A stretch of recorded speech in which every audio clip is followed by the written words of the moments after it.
Hello, everybody, and welcome to another edition of the Bengal Tiger podcast. I'm Matthew Bruni, and joining me once again is Shay Dixon. Shay, I don't know about you. I'm feeling a little tired, a little worn out. The board is going, everybody's going. It's been a interesting past 48 hours, and here we are for the Monday mailbag. Yeah, a historically bad effort on defense and a historically great effort on offense. And Brian Kelly ended his press conference with that when asked after taking 30 questions on defense, he took one on offense and said, these numbers are trending towards 2019 national championship team on offense, which is why it's so paramount the defense has to get fixed to whatever degree you can fix it, because people have said you're wasting away a Jaden Daniels Heisman season. If LSU was undefeated right now, he would be top two, odds-on favorite to win the Heisman. So, yes, all of those things and more, not only a great season, a chance at the SEC West again, a chance at potential playoffs, all of those things at 3-2 seem very unreachable. And it's not because of the offense, it's because of the defense. And quite often, Matty B, when a team struggles and falls to 3-2, you say, yeah, you've got issues in all three phases. Well, they don't. They just have issues pretty much on defense. And that's, I'm guessing, what we're about to dive into here on the mailbag. Yes, plenty of questions. Thank you to everybody who sent in those questions. If you're not already, subscribe to the Bengal Tiger on 3. Join the community, the vibrant community. That's how I'll describe our message board and our readers. And if you haven't already subscribed to the YouTube channel, almost at 5,000 subs. We really appreciate the support over there as well. So Shay, we can get into it, or do you want to do a little injury report update real quick? Yeah, I didn't know if anyone had any questions, but it was basically Omar Spates again, who you can take. I can, like I said, my mind is jumbled everywhere. It was Chris Hilton, Spates. What was the rundown? Yeah, I put in my availability report. Chris Hilton questionable, Omar Spates questionable, Aaron Anderson questionable, and Kyron Lacey probable. Chris Hilton went down, I believe, on the final play of the game where he tried to make that catch, came down, and he stayed on the ground for a good bit, even as the fans were obviously coming onto the field. And so that was a concern of mine, but it looked like he got helped off the field as the fans were rushing. So that's probably that situation, lower body. And then Omar Spates has been dealing with a hip flexor, and Aaron Anderson has been dealing with a hamstring. If you have not seen it, listeners, go Google or put in Twitter, search it. The landmark official, the guy working the sideline, just trying to keep people off the field. O-line technique was awful, and he only got his hands on one person, which is about a little shoulder check to a girl who just didn't see it coming, laid her out right onto the ground. They were saying that'll make you feel better. They said her field awareness is severely lacking on the football field. Lacking. This dude couldn't hit anybody, and then she just runs right into him. Well, Google that if you want to take any fun out of the weekend from LSU Ole Miss. But again, thank you to all of our Bengal Tiger subscribers. I know we love to have heated debates on the board and get after it. It's never personal. We've got a great community, and every week we give them the chance to give our mailbag questions, which we then do into the podcast. So if you're not a member of the Bengal Tiger, $1 for a month, your first month is what we're doing right now. And it's a perfect time to get on board because, like you said, Matty B, it is vibrant and popping on there. And a lot of people having very good discussions about what needs to change, what can change, and what the season looks like. So let's dive into it. Bourbon and Cheerios, you have the honor of taking us out of the gates here. Obviously, a longtime listener, first-time caller. He loves the show. And he has a few questions. By coming back for this season, how much has Jaden improved his draft stock? Matty B, I'll let you take the draft stock angle. I'll just point out that he's number 2 in the country by 6 yards behind Michael Penix for total offense. He runs and throws it. Coming into the year, it was widely considered Drake May and Caleb Williams being first, Drake May being second, were the top quarterbacks, and that Riley Leonard at Duke, who got injured at the end of that game against Notre Dame, unfortunately, I don't know the severity of it, but I saw him at minicamp. I loved him. I talked about him all summer. He was great for Duke a year ago, that he could climb up to 3, but they were throwing a lot of different names around there as the third guy taken. Typically, Matty B, 3, 4, 5 quarterbacks get taken in the first round. Where do you think a Jaden Daniels, who's playing out of his mind and is now showing very much poise in a vertical passing attack, has worked his way. Which round are you pegging him in right now? Yeah, it's interesting because the top two you assume are still, solidified down with Caleb Williams and Drake May. Drake May hasn't been fantastic this year, but you anticipate him being number two. After that is where the discussion starts for people, right? You've had the Michael Penix, the Bo Nix discussions, the Jordan Travis, the Shedeur Sanders. Go down the list. I think Jaden Daniels is firmly in that conversation for that 3 through 7 range of quarterbacks. I'm probably forgetting somebody else. Quinn Ewers, I'm not super high on Quinn Ewers, but you could throw him out there. So I think he is in that group. Now that probably, like you said, puts him in definitely a top 100 pick range. So that'd be first 3 rounds. Yeah, first 3 round range. I would guess late second, third round, most likely at this point. But if he ends the year on this trajectory of yardage and completion percentage and the way he's using his legs, like I just watched Dorian Thomas-Robinson take snaps for the Cleveland Browns this past weekend. Like I just think there's a lot of teams that need quarterbacks and at least backup quarterbacks. Like I think Jay Daniels is a guy that teams would love to take a shot on. Gardner Minshew's getting reps every week. I mean, there's a place for Jaden in the NFL. Absolutely. Let's see. And I think RG3 even gave him a little Lamar Jackson love on the thing. I don't want to say poor man's Lamar Jackson, but that's the type of player, someone who does it with his arms and legs. Yes, for sure. Okay, what's your hidden talent? I'd guess Chase is an above average musician, and Bruni knows a few magic tricks. I'm very good at snow skiing despite no lessons and not a lot of experience. And I think it must be because we water skied growing up, but I'll say that it's not like a secret talent, but given someone who's not done a lot of it, only a handful of times, I can keep up with most people and can do everything but tint myself with blacks. Your thoughts? Geesh, hidden talent. I'm a pretty boring guy. I just play sports. Come on, give it up. You're an excellent tennis player. I mean, yeah, tennis and basketball. I mean, those are my sports, but hidden talent wise, I don't think I have a hidden talent. I'd have to think about that. I'll reply on the board if I come up with something, Bourbon. You're the man who draws up plays for the Red Storms basketball 7th and 8th grade squads. Yeah. I mean, come on. Secretly a fantastic basketball coach. There you go. That's my hidden talent. There you go. What's your most forgettable animal at the zoo? I love that Bourbon Cheerios got in first before we had to get too serious there. And he said he would hang up and listen in a written chat. So most forgettable animal at the zoo. I'll go giraffe. They just don't do much for me. They just sort of stand there.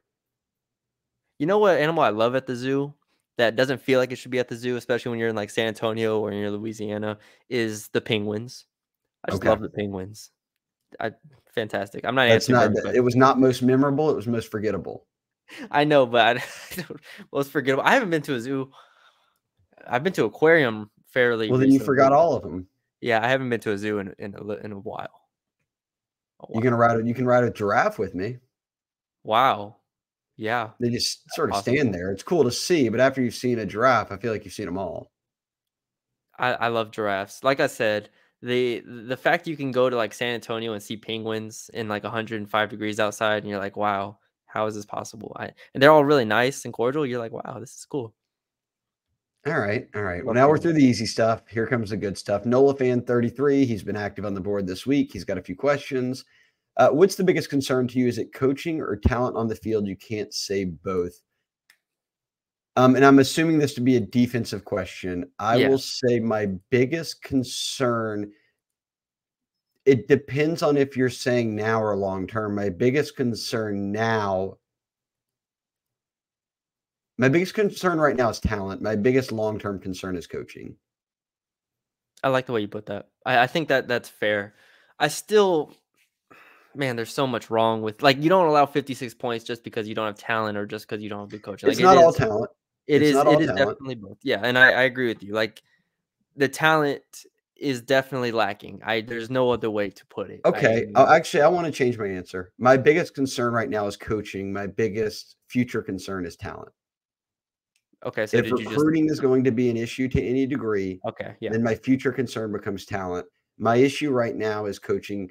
Do they have the most talented roster in America? No. Do they have the least talented roster in America? It's not close. No.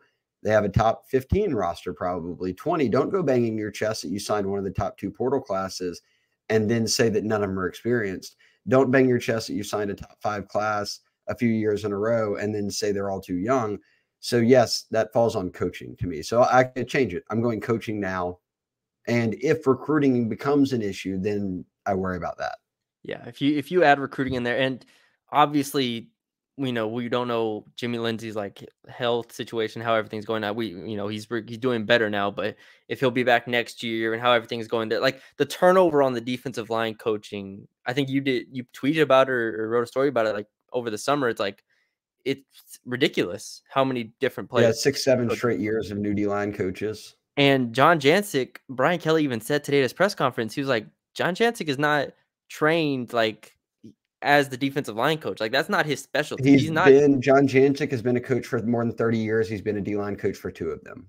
Yeah. So this is not like it is legitimately concerning at that position. I'll speak for myself. Like I didn't sweep it under the rug, but I thought you have Mason Smith, you have Mykhi Wingo, like you have Savion Jones. This is enough talent to get you past most teams you play. And against an Ole Miss team that I said on record did not have a good offensive line, you couldn't tell in that game. So I think it's a combination of both. There, I'm violating the question, but ultimately, they have problems on the entire defense. Sure. I think if you look at it, depends on the position you're looking at. I do think coaching is, and I said this after the game, I think coaching is probably the biggest reason. Fundamentals, tackling, technique. I mean, all of these things, like you said, they don't have a great roster on defense, but again, I watched Tulane, I watched Georgia Tech, I watched Alabama play that Ole Miss team, and were not that bad. All right. If and when they replace Matt House, who's LSU's DC, said, what's your most important trait in a new DC hire? Player development, X's and O's, or recruiting? So he gave you 3 options: development, X's and O's, or recruiting. And I want to also preface this by saying that Brian Kelly was 10 toes down with Matt House today.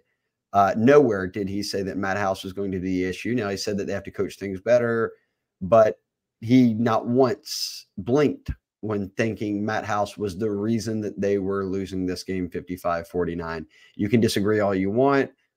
There's nuances to it that he certainly would want House to have done better or taught better, all that. But there was no, hey, I'm down on Matt House moment that happened today. Whether you like hearing it or not, that's just what I'm repeating from Brian Kelly.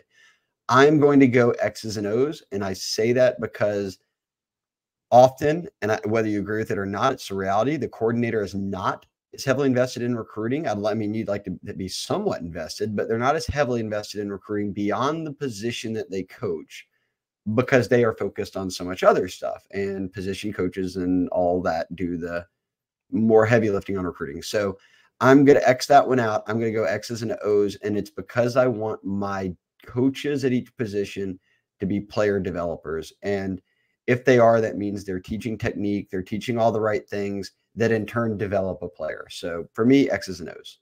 Yeah, I was going to say X's and O's too, assuming that includes, obviously technique / fundamental type stuff, which I think it does to me. Like player development is kind of big picture. X's and O's is kind of game to game type, practice stuff that you can coach.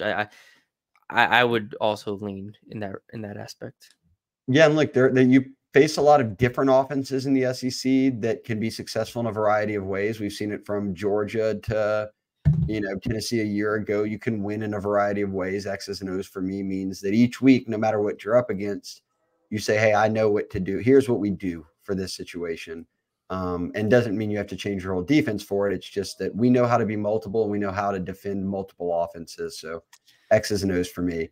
It is funny, real quick. It is funny because, I mean, you just think about it, Matt House, and you think about what he did at Kentucky with obviously less talent than what he has here. Like, I'm not completely out on this defense. I do think there is a chance they come back the rest of the season and at least be adequate. Like, you'll never be that bad again. Yeah, they can't be worse, obviously. But like Missouri, Auburn, I've said this before, they've played pretty much the best quarterbacks they're going to play all year. Jackson Dart, KJ Jefferson, Jordan Travis, Will Rogers. Like, from here on out, it's Milroe and it's Max Johnson. That's the rest. And I know Brady Cook has been fine for Missouri. I'm not putting him in that tier. So we'll see. Missouri, Auburn, Army next year games. I wouldn't be surprised at all if they had a pretty good outing in those 3 games leading up to Alabama. I'll say this too, just for a point. The Mississippi State game in 2020, the COVID year, was the first game of the year. That was the last game they were this bad on defense. Mike Leach, RIP, shredded them. They set every SEC record. They put up well over 600 yards, 44 points. And in the next few games, LSU allowed 7 to Vanderbilt. Then they allowed 45 at Missouri, lost, so the defense got bad again. 24 to South Carolina in a very comfortable win. Then gave up 48 at Auburn. 24 to, and that was a loss. They gave up 24 to Arkansas, but won. Then in losses, gave up 20 and 55 to A&M and Bama, then gave up in wins 34 and then 48 to Ole Miss. So that Bo Pelini year, it just never got better. We're going to have to see it get better this year. And last year, they did give up some big numbers in losses where then they rebounded and fared a bit better. But there are no bones about it so far. When they have played very good offenses over the past year and a half, they have not been good at all at stopping them. So yeah, I agree. And last thing Nola fan said, just for fun, pick a defender from the 2019 national championship roster, but no first and second rounders are eligible. Who you add? And he actually laid out the list there to help us out. Well done. Very well done. I will add Cordell Flott. I'll add Cordell Flott or 2. I think I'll add Jay Ward, because I think he's versatile, that he gives you a safety or a corner. And I'm also going to presume I'm going to cheat and say that I'm not taking 2019 freshman Jay Ward. I want the one from last year's team when he was 4 years older. So if you're giving me all those guys like that, I would take Jay Ward. Yeah, I'm taking Cordell Flott. They need the most help at DB. I'm picking a DB. Yeah, I'm taking Cordell. Fair enough. Hunter Fournette, all right. Take 2. Do you think with the fire Welsh showed early on that he has earned more PT? Okay, Matty B, your thoughts on the debut of sophomore LaTerrence Welsh? Y'all know how much I love LaTerrence Welsh as far as him out of high school and him as a freshman and all the potential he has. I agree, he played with some fire. I think he played hard. At the same time, you can't miss the tackle that he missed. And he also missed, I guess if you want to call it a missed tackle, at the end of the game where they weren't trying to let them score, but they did score. It was kind of him on the play on that play as well. So too many missed tackles, which is quite concerning. He plays with good efforts. There's just a lot of technique stuff that I think he's going to need cleaned up, mostly in terms of tackling and being in your fundamentals there. But I mean, I don't have a problem with them trying him out there. I think he has potential, so it's just going to take time. And I will say that he said Deuce Chestnut did not travel with the team per coach's decision. That usually means you're in trouble to some degree. That's not an injury thing usually. Yeah. And doubled down and said, we have 4 corners that will play the rest of the year that we trust: Welsh, Stamps, and then the 2 that they've started, Denver and Zai, in most games. So he did not include Chestnut in that. He just said those are the 4. So whether Welsh had his struggles or not, Brian Kelly says he's going to continue to play. So yeah. Zud the HUD, could we trade DCs or is it too late? I don't know who he wants to trade with. You don't want to trade with Ole Miss, do you? Oh, Pete Golden. There are some people on the board over the weekend wanting to hire Pete Golden. Yes, a Louisiana recruiter who, I love Pete, great guy, but let's not act like he just didn't get fired by Nick Saban and then turn around and gave up 600 and something yards and 49 points to LSU. So yeah, let's chill. I don't know who you're trading for. Again, let me repeat, this is Brian Kelly, 10 toes down on Matt House. He did not flinch on Matt House today. So Rustin 97, is there anything else you can do to make the defense at least a speed bump? I like that word, for opposing offenses the rest of the year. I know the talent level is below standard, but it's not like they're rolling out there with the 1A high school defense.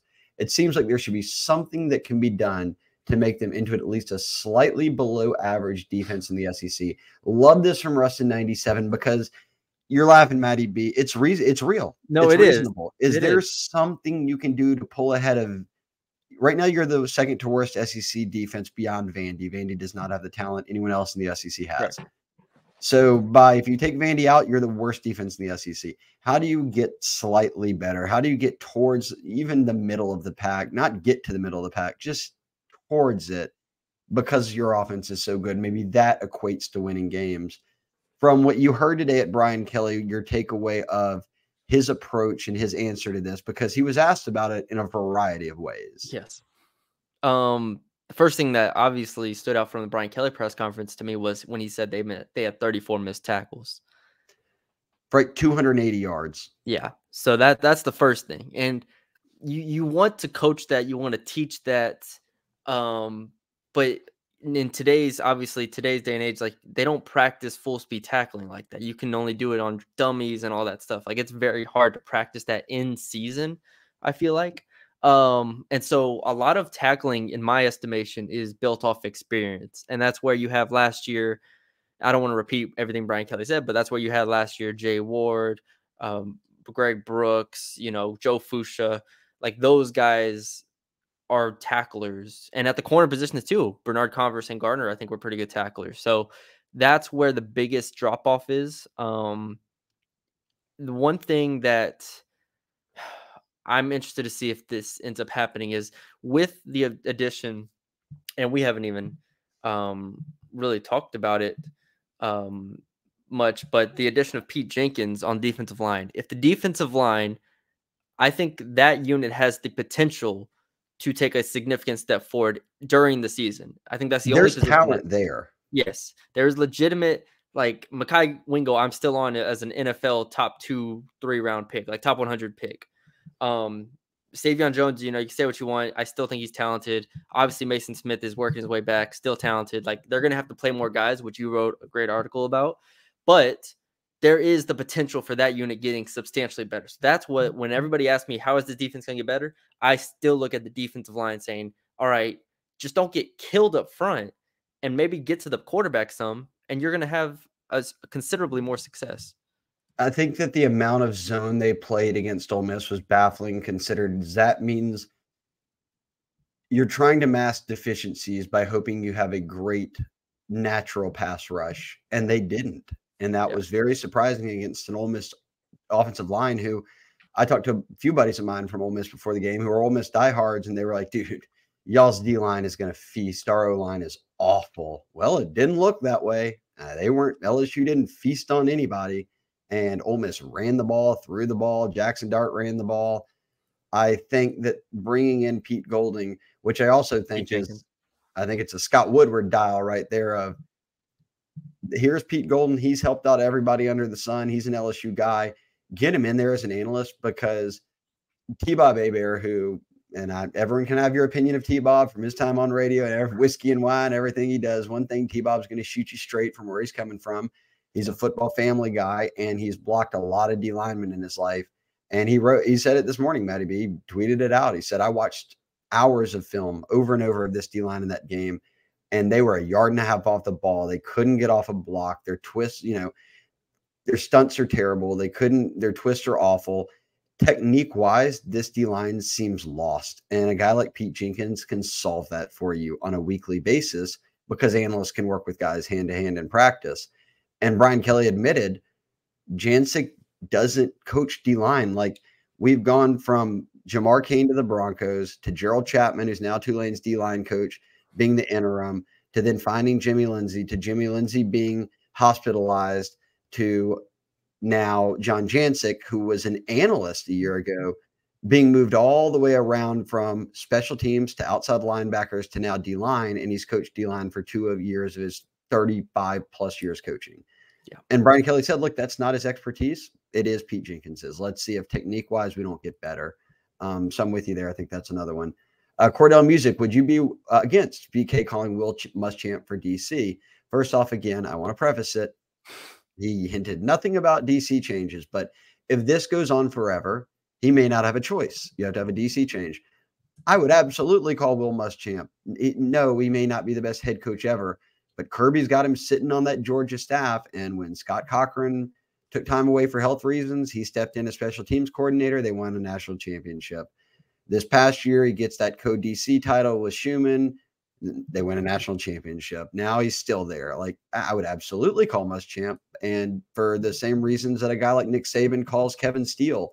These are guys who have been around, who know how to do it, that he trusts. Now, Brian Kelly and Muschamp don't have that same coaching tree crossing paths like a guy like Saban did, but Muschamp has been at LSU before. So if it ever came time for a coaching change, any Muschamp haters out there, I would just say you've experienced worse. So let's see what someone with a lot of experience can do. But long way to go here this season for Matt House. Tom Wamsgans, this is definitely his first question. Let's put the horse before the cart. I'm assuming Matt House will not be on staff next year, either by his own choosing or LSU's. Okay, so this is a presumption. Brian Kelly seems to have a good philosophy of what he wants his offense to be and makes hires and recruits based on that. What should his defensive philosophy be? I'm asking because that would enable him to fill out personnel similarly. Well, I'll say this. Outside of Van Gorder, Brian Kelly's hires at DC, at Notre Dame, and over his history are remarkable. Like Clark Lee, Elko, Freeman, these guys are all college head coaches now who are very good. Yep. So, like, he's always hit on DC hires. Van Gorder didn't work. He chose Matt House. We're in year 1.3, I guess, if you're 1.4, however you want to cut the season into a 10th or 12th or whatever it is. So let's see. But in terms of Kelly and his ability to hire DCs, like, I just feel like he's had enough track record of success that he knows what he's looking for. Yeah. Obviously, I don't think the defense will continue to be as bad. And I've said, like I said, I think the schedule eases up for one. And if you have a good outing against one of Alabama or A&M, like, I still think 9 wins is on the table here for this team. I'll just say that right now. I think 9 wins is very much on the table, which means you only lose one of those two against Alabama and A&M. So with all that being said, if the defense gets better and you can win 9 games, like, I don't think House is going to be moving on unless he wants to. And also Brian Kelly, in my opinion, is more of an offensive head coach. He has nailed his defensive coordinator hires, and he kind of just lets them do their thing. And then he will focus on the offensive side of the ball, which obviously is working with him and Mike Denbrock right now. So I don't think he necessarily has to have, like, him personally needs to have a defensive philosophy. He just needs to hire the right defensive coordinator if they do need to make a change. All right. I agree. I think that we've also hit on that one well, that it's going to be, let's just see how things finish this year. And then we'll discuss more and more as the season goes, more and more about House, the philosophy, and all of that. Because it was not a good look this past weekend, but I don't want that to be, I'm not going to sit here and say, okay, it's over. They'll never get any better, any of that. As you said, they can't get worse. So let's see where they go from here, and then we'll revisit. LC8, who has more holes, LSU's defense or a chain link fence? Well, there's only 11 players on the field, so there could only be so many holes. So I would say, unless it was a very small chain link fence, like one that would be used for like a dog house or something, for a Pomeranian, it would only have so many holes. So I'm going to guess a normal chain link fence would have more holes than LSU's defense. And then he has a real question, it seems. On offense, if Brian Thomas Jr. keeps up this production, where do you draft him? First 2 rounds. High. Yeah. High. T. Higgins clone.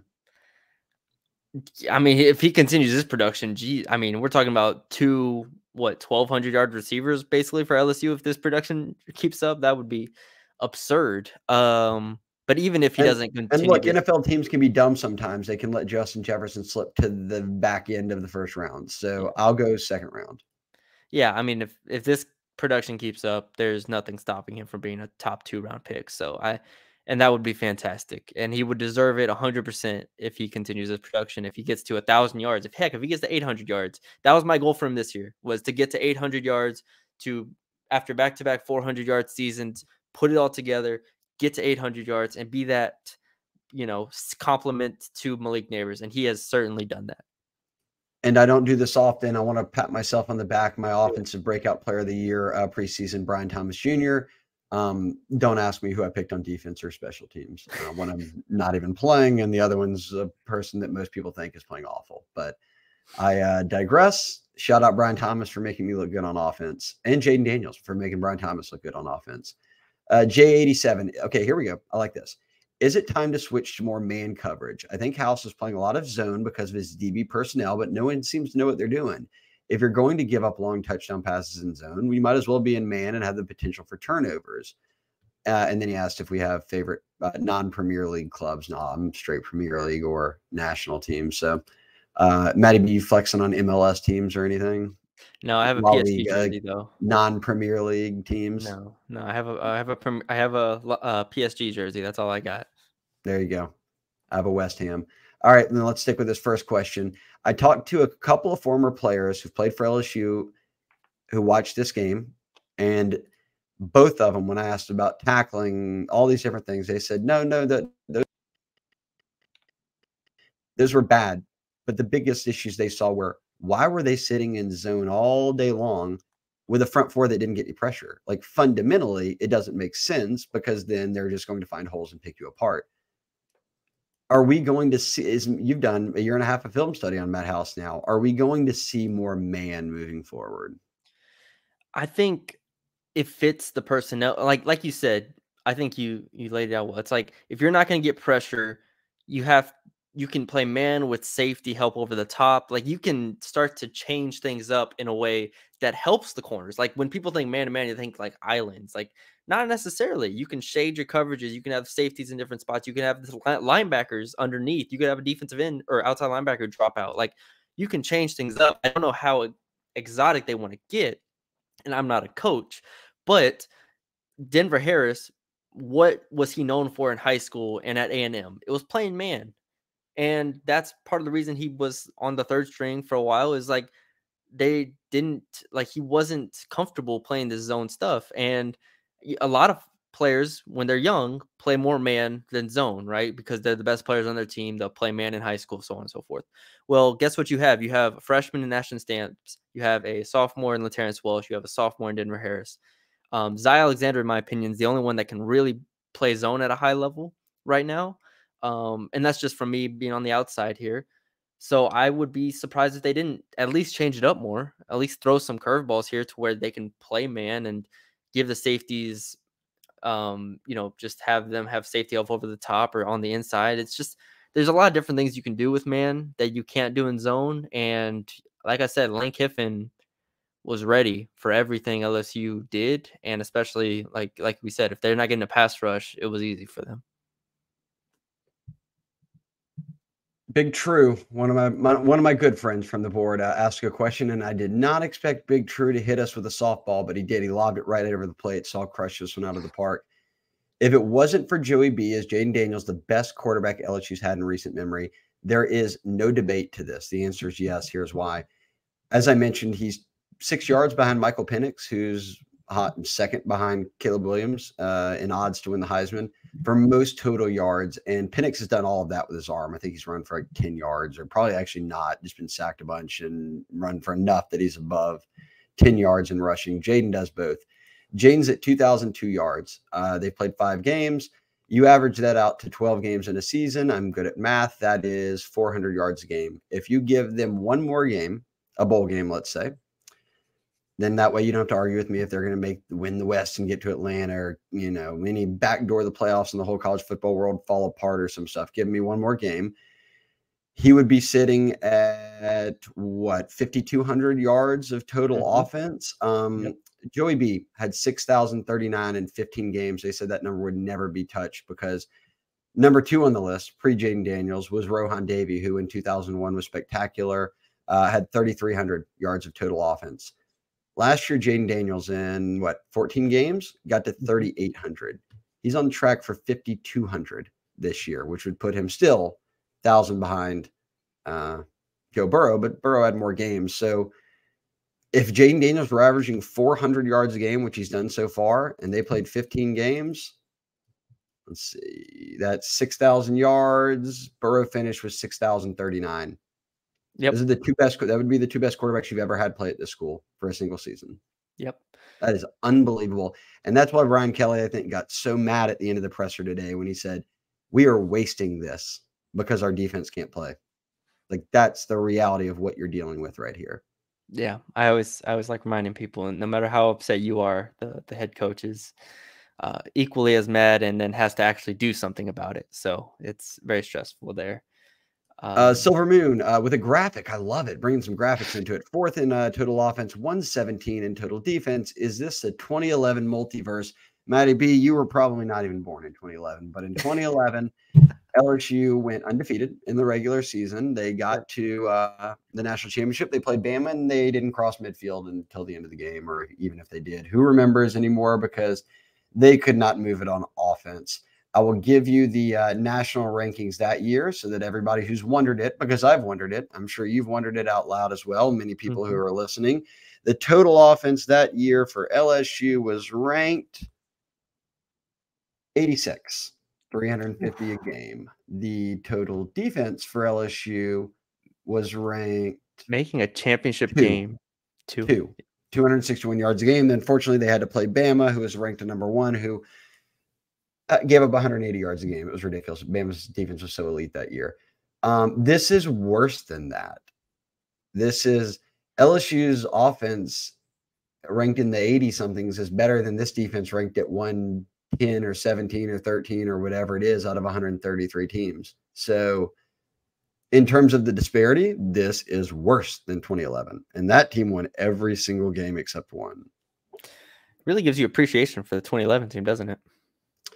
Yeah, and I'm sorry, Matthew, that I know where you graduated school. I did have to go just Google this year's current total defense, and the team that was dead last is none other out of Denton, Texas, North Texas.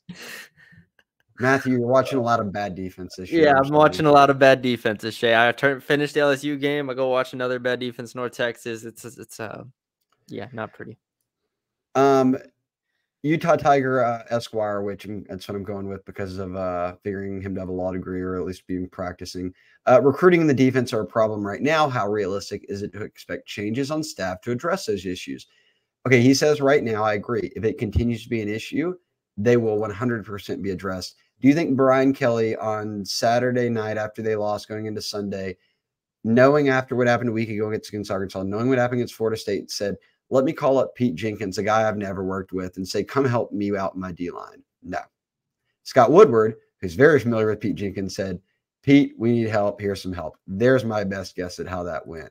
If Brian Kelly's not going to make changes, which I think he will, I already said this, he let go of Polian as special teams coordinator a year ago after 1 year.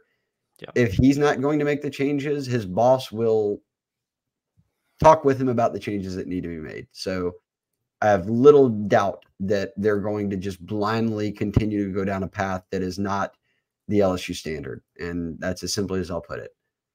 Jay Reyes, 1650, Matty B, and Shay. To start off light, did y'all hear RG3's commenting the game? It was so bad it was comical. Did you have the sound on, Matty B? Were you listening? I did. I like hearing the sound when I'm not there. Yeah, a lot of people don't like RG3. I've never been big on not liking commentators. I kind of just take it for what it is. Like basketball and football, like I've listened to a lot of bad broadcasts. I just kind of just take it for what it is. Like I don't really. I think there's some elite guys, and then there's a lot of others that I just am like, all right, I'm not really listening. Exactly. I know some people took comments or took offense to some of the comments he made in the game. I won't repeat them, but I believe, well, if you missed them, you can just go Google Robert Griffin RG3 comments during LSU Ole Miss, and you'll find them. So we'll keep this a non-religious related pod, but that's the road that went down. But the defense looked atrocious. He said, how long does this rebuild take to hemorrhage the bleeding? Can second-year guys like Toviano, Stamps, Yates, Hughes, can they be ready to go next year? This is my concern and why I say it's going to take more than a year, because right now Brian Kelly's telling us, hey, look, LaTerrence Welsh has never played in a game. Ashton Stamps, this is his first start. That's why we're having these troubles. Okay, if I'm taking you at your word, well, then you're going to have those same troubles next year with Toviano, who you don't put in any games. Hughes, who's not played a single game, is likely to redshirt. Yates played 6 snaps, I guess. The other 3 safeties and nickel played 90, so he doesn't really factor in beyond having a great batted down, 4th down blitz play. I'm not seeing where these guys are getting in-game experience beyond now moving forward. Those corners, Stamps, Welsh, those guys will get experience. But I'm worried at safety of saying, okay, Toviano never plays. Yeah. Yates barely plays. Yeah. The other guy, Jordan Allen, them don't play. And now you've got true freshmen coming in, high schoolers who are very good players, but have no experience. So if inexperience is the issue that we're facing, well, how does that get any different next year? The safety and nickel positions, I think, are very, very concerning. The cornerback spots, I mean, heck, we could assume right now that all 4 of those corners are back next year. Zai, Denver, LaTerrence, and Ashton. I don't know transfer portal wise. Who knows? Then you've got a very good corner class coming in, and as you just noted, maybe you hit a big corner transfer. Who knows? Yes. So cornerback wise, if this is, like you said, experience is the solution, I feel better on the outside. Safety is, however, a massive concern because you will be losing Sam, and I assume you're losing Burns. Sage Ryan will be back, sure. Obviously, I don't know Greg Brooks' situation. I assume he's going to be done. I have no clue. But yeah, then it just gets to Toviano, Yates. Like, these guys are going to have to come in and, I guess, play as sophomores, true sophomores. So then you have the same concerns you have this year from a tackling perspective, communication perspective. Like, those are the concerns that you'll have in the back end. Once again, hopefully at the very least they can keep 3 of these corners and bring them back next year.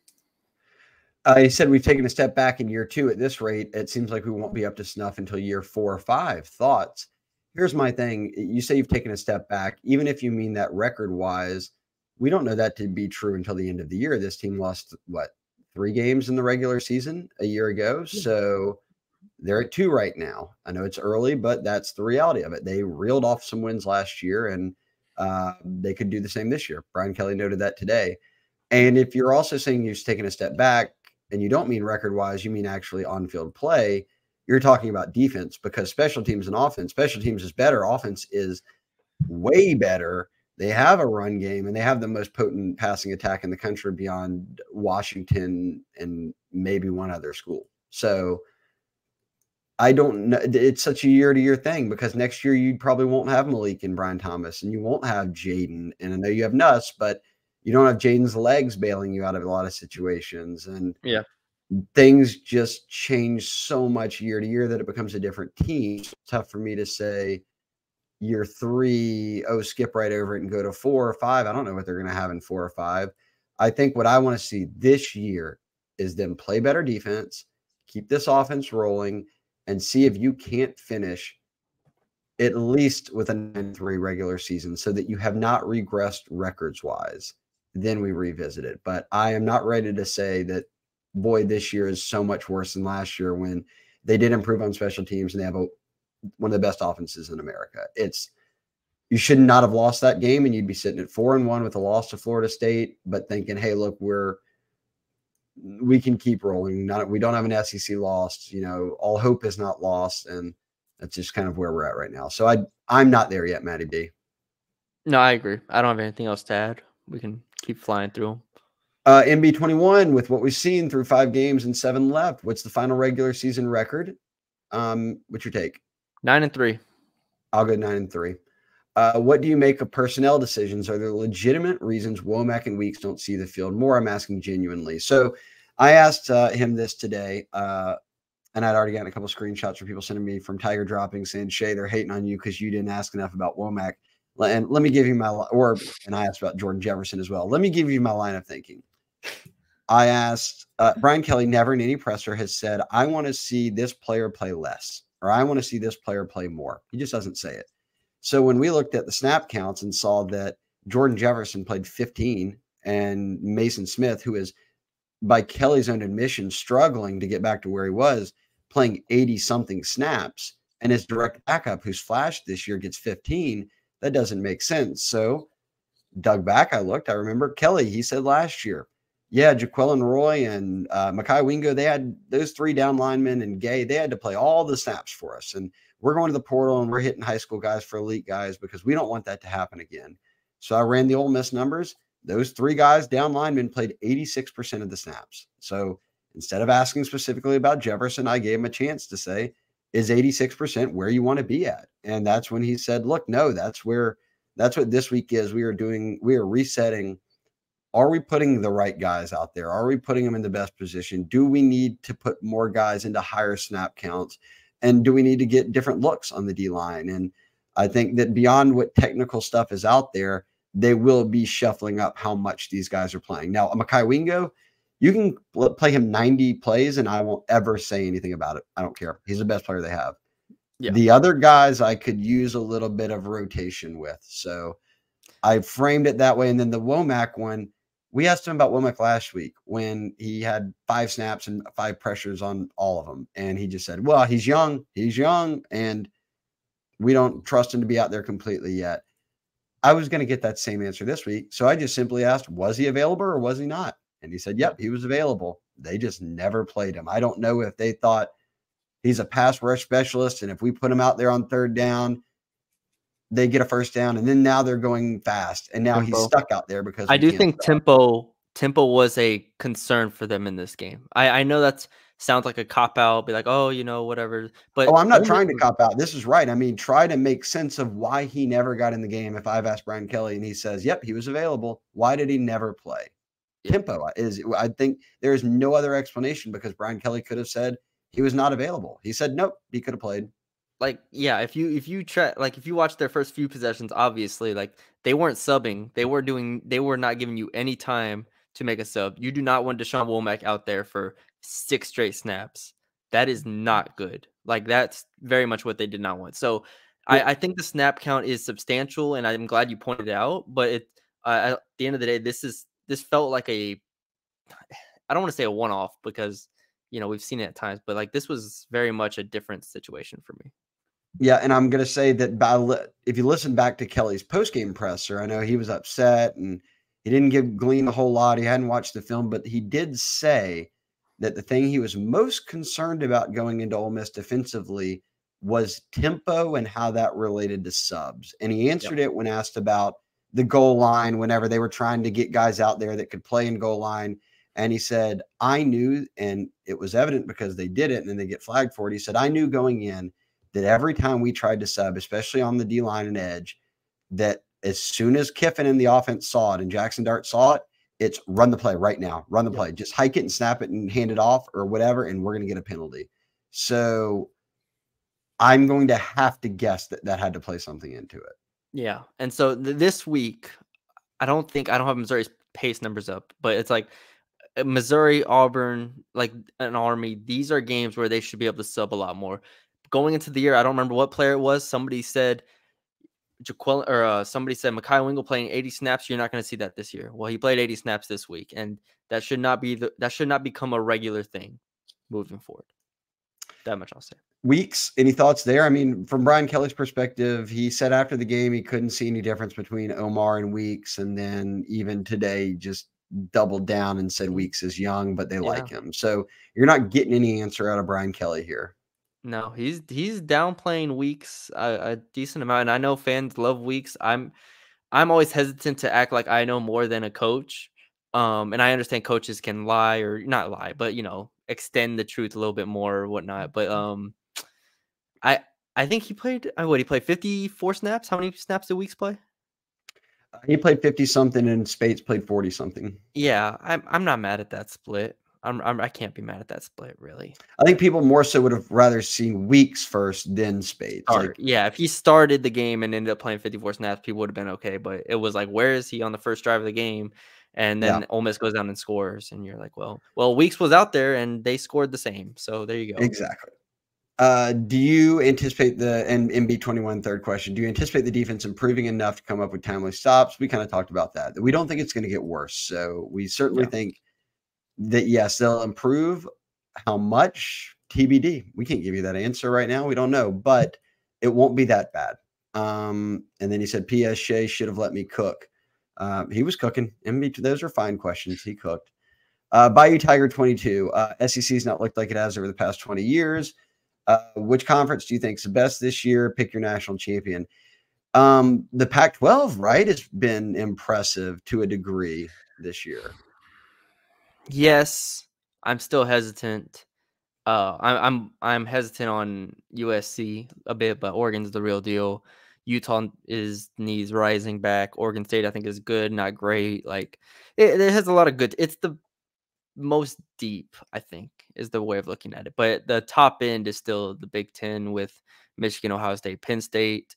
I think those are, if you look at the top three, I'm taking those three over Bama, Georgia, and whoever you think is third in the SEC. So, yeah, national champ. I don't know. Do you have a pick? I have no idea. This is a wild year of college football because I do not want to pick Georgia, and Michigan, I guess. I think Michigan's got the #1 scoring defense in the country. So some people are not into total defense because it's yards. They just care about points. So Michigan, in terms of points, has the best defense in the country. If that's anywhere you want to gauge it, I'll give you this if that helps you, because this is what would frame my answer right now after 5 games. The 5 best defenses in the country, or I'll just give you the top 3. Michigan, Ohio State, Penn State are the 3 best defenses in the country. The 3 best offenses are USC, Oregon, and OU. And Washington's in that mix as well. So, and that's scoring. Total offense, LSU's in the top 3. Yeah. Michigan? I'll go Michigan. I don't know. It's a tough year. It's a tough year. It's a tough year. Okay. I'll go Michigan. Okay. I'm still. You know what? I'll ride Pac-12. Michigan, Oregon could sneakily get themselves in. Washington could get themselves in. So like, all those are great offenses. I'll pick them. Okay. All right. So one of those teams. I don't know which one I'd go with, but I'm impressed. LSU's defense, he says, one of the worst I've seen them have. Which defense staff do you think are gone after the season? Who do you think they hold on to, if any? I think it all just depends on how the season plays out. I don't think we're there yet. Obviously, I don't know Jimmy Lindsey's issue, but D-line coach is going to be a hire if he's not able to return. But I do not know the answer to that until we see a full season play out, because I don't anticipate Brian Kelly's making midseason changes. Correct. And then he's got a recruiting question. I will tackle that one on the recruiting podcast. Tiger King 53.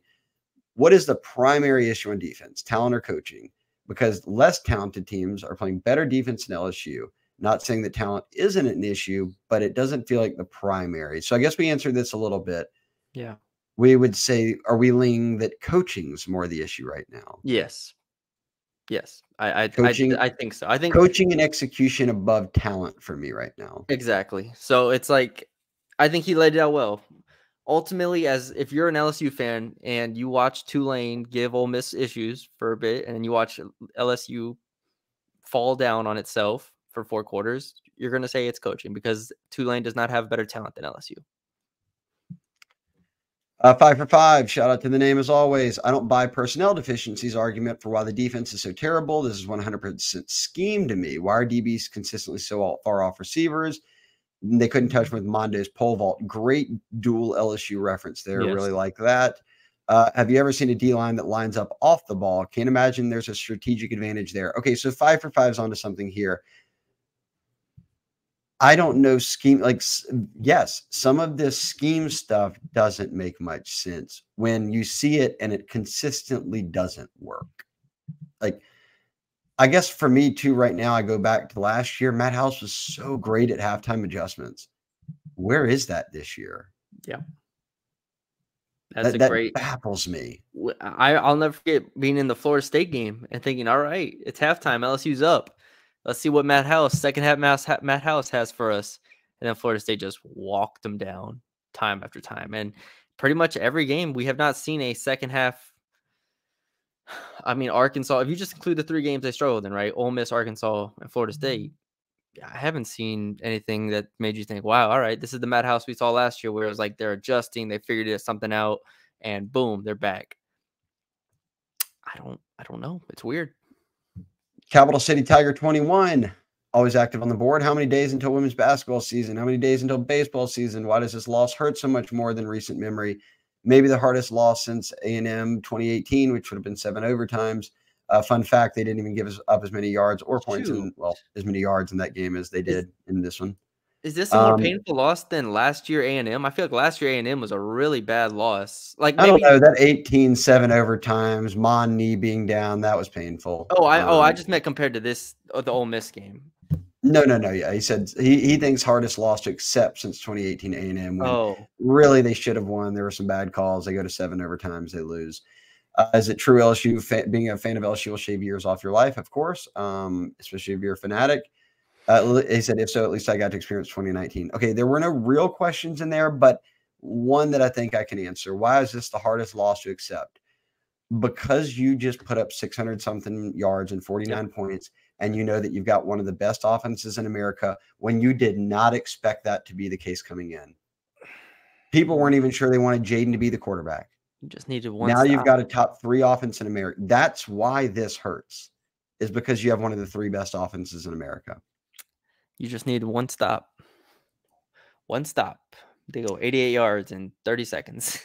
Wes 167. What do you make of the addition of Pete Jenkins? Do you think it makes a difference? So let's start there. And I do think I'll just very briefly say that, as Kelly said, John Jancic does not, D-line coaching is not his, bread and butter.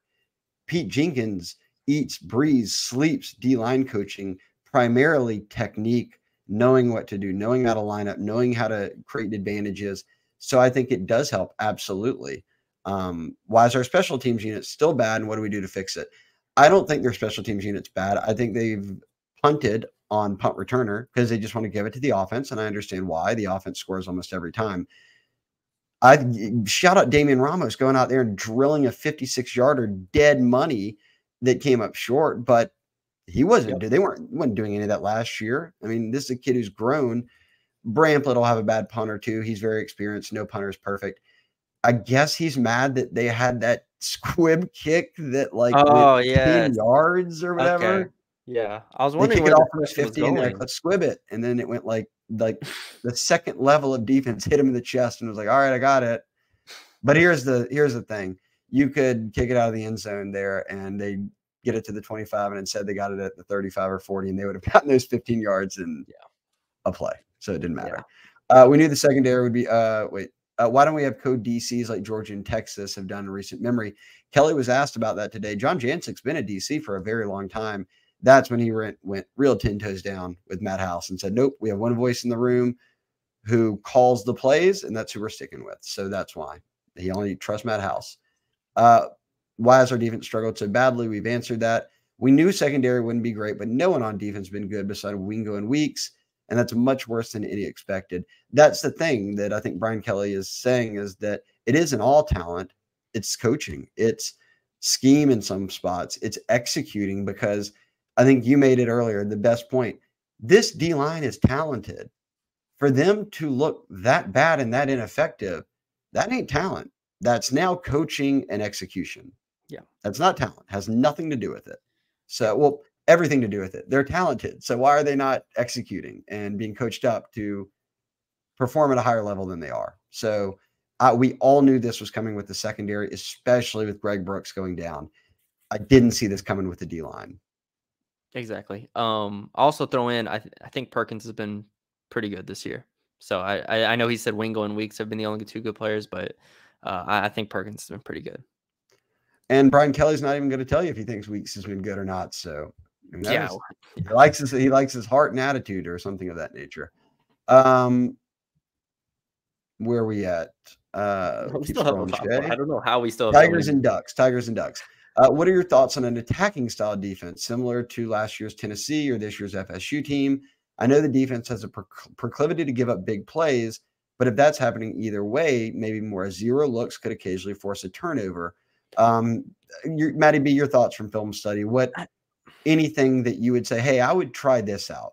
They blitzed a decent amount, I feel like, at times. And when they did blitz, they gave up the drags, like the quick stuff as well. I mean, look, I just don't think there's a simple answer here. I think you stick with what you've done, what you've practiced, what you've worked on over the past 2 months. You just have to execute it better. You have to tackle. I mean, just tackle the damn ball. Get the ball to the ground. C11 says, just 2 questions for my first time. We have more talent than most teams around the country. Why is the defense the worst defense LSU's fielded in so long, if not ever? We don't have an answer right now, Maddie B. I think it's a combination of everything. I think it's in spots, lack of time. And when you say defense, you said it earlier. A defense is made up of a lot of parts, and each part, even if it's corner, safety, linebacker, D-line, they're not facing the same issues. Like some spots are a lack of talent, others are just not making plays, others seem lost and ineffective despite their talent level, like the D-line. So it's a lot of things. I think it's up to Kelly and the staff to figure it out. That's just the reality of where you're at after a loss like this. Yeah. And the second, his second question is just him going off on hiring incompetent coaches. You can't recruit. He thinks nobody can recruit, nobody can coach. I Thank don't you for the understand question, how he Tito. doesn't First understand that time. doesn't bode well. Here's what I will say. Kelly's been around this 30-something years. If he sees deficiencies in on-field production, and we're even recruiting, but let's talk about on-field production because that's what everyone's mad at right now. He's going to make changes. Like that's what he does. We've even seen it with his players. We've talked about that before. Quarterbacks at Notre Dame, they were getting yanked after being non-contested starters all offseason. You put together a bad game, I'm putting the next guy in. So a defensive coach puts together a bad season, he's replacing you. They had multiple turnovers on the staff last year. That was year one. There were no expectations. They over exceeded expectations, and he made multiple changes. You can agree with the changes, not agree, but he made them. Yep. So there is no doubt that they will. Brian Kelly isn't ignorant or blind to deficiencies that are happening. And that's one thing. I've talked to multiple coaches on this staff, and this is dating back to the offseason, who said, recruiting aside, if something is affecting Brian Kelly winning games on his coaching staff, he will fire that person off the staff. No questions asked, because he's here to win. He said it today. He said, does it look like I have time? I don't have time. I came here to win. So he's not going to have the patience to stick around with people he doesn't think they can get the job done. So it's a great answer. It's what it is. Grape Swisha. Real chance we can go 7-5 with this defense, isn't there? Can you make an argument for why LSU could win the West? He needs optimism. Matty B, you did the breakdown on Sunday. Give him some optimism. Bama and A&M play this weekend, right? So yeah, Bama and A&M. One of them will have a loss. One of them will have a loss. Bama and A&M. LSU only has one SEC loss. Yes, and obviously, in order to win the West, you will need to win out, I think, most likely. Because if you lose to Alabama and then they have the tiebreaker, and A&M, same thing. So you most likely need to win out. We've talked about it before, right? The SEC West is wide open, quote unquote. I've said it, you've said, we've all said it. Would it shock us if Alabama dropped a game? Like if somehow everybody kind of dropped a game or two in there, and then LSU ends up winning and has a tiebreaker situation? Like it would shock me, yes, but it's still on the table in the terms of like, this offense is good enough to put up 40 points a game. The defense just has to not allow 40 points a game. And the quarterbacks they play for the rest of the schedule, you go down the list of it, it's going to be Jalen Milroe, Max Johnson, Graham Mertz. Am I missing another SEC team somewhere in there? Missouri, Brady Cook. So like those 4 quarterbacks are much worse than the 4 quarterbacks you just played. There's some positivity. Just hold them down to like 35 and you win. Christian Case asked, theoretically, what would be the best option for DC? I don't know. I don't have a DC hot board. I don't know who else doing well out there. We've covered it. We can keep going. Well, let me at least give this. Since that is so out of left field, I'll just give him an out of left field answer. I just previously named the best offenses in the country in points per game. They're all from the Pac-12. I'll choose a team from the Pac-12 that plays the best defense because that's just my flip side take on it. Utah, their defensive coordinator is Morgan Scaley, only 43 years old. But whoops, I Googled him and he went to Utah. So he's probably not leaving to be the DC at a different school, unless they pay him $1.9 million. There was your LSU DC board for the day. Christian, if they fire the DC, I promise you we will have a DC hot board and we'll break down all of our top options. Yes. Mango Mountain, I'm trying to keep this concise as we are with this podcast. The defense seems to lack an identity, plays with little no swagger, poor communication among technique issues, all point to a lack of leadership from the DC, in his opinion. Do we attribute this to a lack of leadership on House's part, or perhaps the defensive staff as a whole, if they're not rowing in the same direction? I know there's rifts in the past with House and position coaches. Then he asked about any insight into no snaps for Womack. We've already talked about that. I don't know if it's look. There's Brian no way we get to see games. Brian Kelly gets to be on the headset for games, gets to be in for film, gets to watch practice, and he seems to firmly think this is not a Matt House issue. Yeah, I mean, I maintain if anything, I'm probably closer to blaming positional coaches than overall DC head coach at this point. Like, it's more granular in my opinion than it is big picture type stuff. And I know it all falls under the same umbrella, Brian Kelly, Matt House, etc. But what do we talk about? The defensive line coach going through 4 defensive line coaches since Brian Kelly's been here. Like, that's just, you're going to have inconsistencies as a result. You're going to have these type of problems. You're going to bring in an 82-year-old analyst who's been a lifelong defensive line coach to try to fix things. Like, that's what I'm looking at more so than just Matt House being lack of leadership. I don't look at it that way. I think it's more granular than that. Yeah, and when Brian Kelly said he liked House's leadership and he likes even more the leadership of the team on defense, yep. He says he loves Mekhi Wingo and the guys that he said, look, these guys hate losing, and the leaders step up and talk about it. And it's coming down to executing, and it's coming down to getting things right on the coaching side. But in terms of leadership, I don't think that Kelly views either of those as being an issue, at least not from where he sees it. West 167, we're almost done, Matty B. Almost done, yeah. West 167. What's going on? Oh, no, I'm sorry. 3 more. JDG 12. What, if anything, gives you hope moving forward with the defense? Okay, so then he thinks House is going to be gone. He says, we've always known for stout defenses. And I'm not just talking about the previous 23 years. It doesn't seem like got any true different makers coming in from high school. Portal's a crapshoot. Is there a glimmer of hope? Okay, let me give you your glimmer of hope. One, you don't know if these guys coming out of high school are not good or not. They've got 4 quality linebackers. They've got 4 quality corners. They've got 2 really good safeties. Mm-hmm. They don't have what you would expect on the D-line right now. We've hit that ad nauseum as an issue. And the reality is people are forgetting what they have right now on the team, let me tell you. Savion Jones will be back. Paris Shan will be back. We've not seen Quincy Wiggins. Don't write him off. He's been on the team for a year and a few games, and he was a very raw prospect who switched from basketball to football late. You've got Deshaun Womack, who we're all begging for playing time. He had just mentioned that in the question from before, who could be an absolute Harold Perkins type difference maker. We can presume Wingo goes pro. You might get Mason Smith back. Guillory still has eligibility. Jordan Jefferson, I don't think he might be in his final year, but he's not coming back. Okay, so he'd be out. But again, you could have Mason back. Ovia Gofu's in his final year, but Braden Swinston's looked very good. Jackson Howard is behind him as an edge rusher. Again, Womack is a guy who can play edge or D end. I'm now just going down the Weeks brothers. Greg Penn will be back again. Then at corner, as you noted, everyone will be back at corner.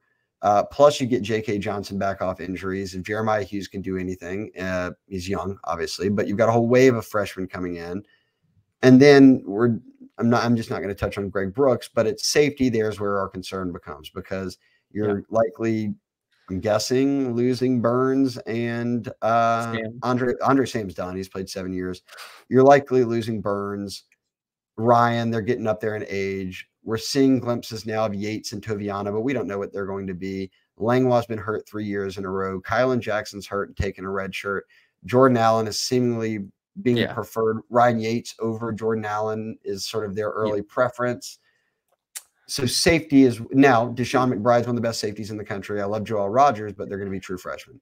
There's my concern area. I think people are forgetting a lot of this defense will be back. A lot of them should play better. They should play better the rest of this year. And some of the biggest pieces we haven't seen yet, like Womack, we haven't even scratched the surface of him. So I'm not as worried, Matty B, about personnel there. I'm not either. Like, I'm not saying that they have nothing. That is so far from the truth. No, that's a good way of looking at it. I mean, talent-wise, they're going to be fine. They're going to be fine. It's about, I mean, dude, Matt House was putting out top 5 defenses or top defenses in the SEC at least every year at Kentucky. And he didn't have, I mean, he had the defensive end whose name I'm forgetting. Wow, Josh Allen. But like, he wasn't out here with multiple 4 and 5-star guys. Like, that's not how he was doing. So it's not. That's what makes it kind of bizarre. Is Matt House has had good defenses at Kentucky consistently, and now it's just not quite being put together right now. But yeah, next year, Harold Perkins, Deshaun Womack, Whit Weeks. That's all you got to say. That's all you got to say. I forgot. Oh yeah, Harold Perkins comes back next year. Yeah. That was yeah. I skipped right over your best one or someone that's the most promising. West 167, winding down here, boys and girls, and dogs, and everyone else who's listening to our podcast out there. I've got one in the room right now who's already passed out now that we're past the hour mark. He asked, he just basically says what goes on at practice because no one's where they're supposed to be. He runs down everything, blowing assignments, coverages, getting lost, not tackling, running into each other late. Speaking of which, why we're missing so many tackles is it not being coached, can't communicate on defense, can't pick up routes. Okay, so he's gone on and on. We get it there. Why is this happening and what's being done about it at practice? Brian Kelly talked about that today. He said we're about to have to go back and revisit. Okay, here's our standard. Here's like our normal game plan, and we spend this much time on tackling, and what that will be really is thud. And I talked to a number of former players who said, look, even in the less days, even in the Saban days, some Saban players said we would go live once a week during practice, usually on Tuesdays, and it'd be for about 12 or 15 plays, and everybody but the quarterback would hit. And he said that year we probably had 2 ACL tears in those plays. Like, coaches across America don't go live in tackling in practice for that reason. You want to negate any chance of injury. Now, what you can do in individual grouping and all that is different tackling techniques, pads, dummies, taking all that kind of stuff to the ground. Yeah. Matt, I don't know. Like, and that's why I said wholesale there.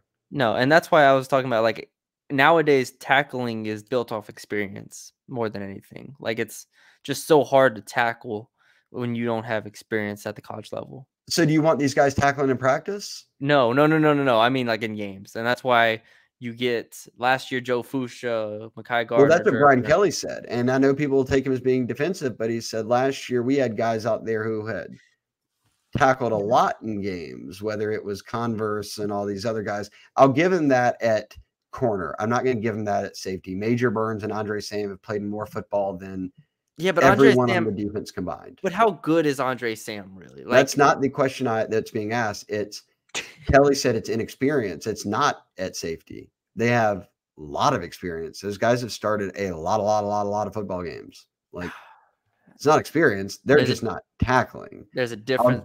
I'll give him that at corner with guys like Stamps and Welsh who are playing their first games. Yeah. I mean, no. Denver Harris has played half a season of football. Yeah. Zy Alexander is jumping from FCS to SEC, and he's probably their best one. Yeah.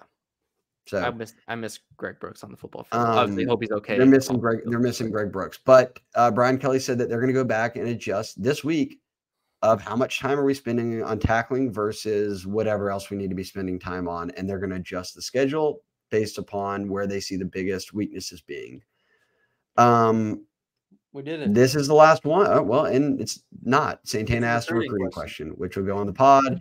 Then Nola Fan 33, almost 45 questions. Going to be a long one, Matty B. And then the throw the damn towel gif appears from Rocky. Literally. So I only had it up for about an hour and a half, and we got it this many questions. We went for almost as long as the thread was up.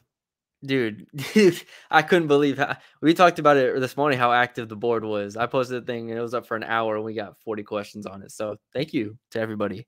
Yeah, thanks to everybody. And I hope people don't think we're dodging any of this. Some of these answers, it's just, look, none of us know unless you're sitting in those coaches' meetings and getting to hear who's getting. I can promise you this. Brian Kelly is not being nice this week. He's not patting guys on the back. Those coaches' meetings probably involve some furniture moving, some, dude. Yeah, he's much closer to Nick remotes Saban. being thrown through the wall. Some, dude. This I mean, is he is not much going to. closer to Nick Saban than people realize. I feel This like is that. yeah, right. I mean, people call Brian Kelly a you know what. You think he's sitting around all week being like, guys, we'll get him this week. We'll Yeah, get him like this week. the type I mean, of he already said, he goes, I just got out of a defensive coaches meeting. As you noted, he hadn't once this year said, or in the past, been like, oh, I sit in on all the defensive coaches meetings. He said he basically ran it today and said, everyone speak up, everyone give your opinion. Let's hear what everybody has to say. yeah. So We all know how controlling and how demanding Brian Kelly is. He is not sitting here doing nothing. So that at least gives me comfort. And I think, like I said, I genuinely believe they are going to get somewhat better defensively. And then Missouri, Auburn, Army are your next 3 games. That's not Ole Miss. Ole Miss is better than them. And maybe I'm going to sound stupid again, but I think that their defense will at least hold them to 35, 30, points or so. And your offense can score 50. All right. Well, one last thing before we get out of here. Don't clip this, Matty B, and make me look like something like a fanboy fool out here on the Twitter sphere. But this one is for all the fans. You've listened for an hour and 15 minutes, so I'll give you what you want. Fire everybody. Free Whit Weeks. Free Deshaun Womack. Let's see where this defense goes. There you go. If that's what everyone is waiting to hear, I've said it. Fire everyone. It's clipped. Free Deshaun. Free Whit. Long live the defense. You don't have to worry about me clipping it at this point. It's going to be someone on our board is going to clip it and make a thread out of it. So there you go. Well, they'll agree with me. I'll get 1 million upvotes. That's what they want me to say. Shout out to everyone on the Bengal Tiger. If you're not a member, $1. We're doing this kind of stuff that we do on the podcast every day on the board. Shout out to the board. They actually took this loss better than I thought they would. They won't admit it, but after they woke up on Sunday, they were ready to say, how do we fix this moving forward? That's what Brian Kelly talked about this week. His entire video and transcript from the press conference are available on the Bengal Tiger, on our YouTube page, wherever you want to find it. Go look for it. And that's all we've got. Officially, our longest mailbag podcast so far. There it is. I will try to timestamp some of it. It's very hard, but I'll try to do what I can. But yeah, thank you all for joining us. I'm ending the podcast because I'm tired. And there we go. An hour, 17 minutes. Follow us on everything. Subscribe to the YouTube if you haven't already. Send it to a friend. We'll be back with a recruiting podcast this week as well. And then we'll get into some Missouri talk. So yeah, check that out as well.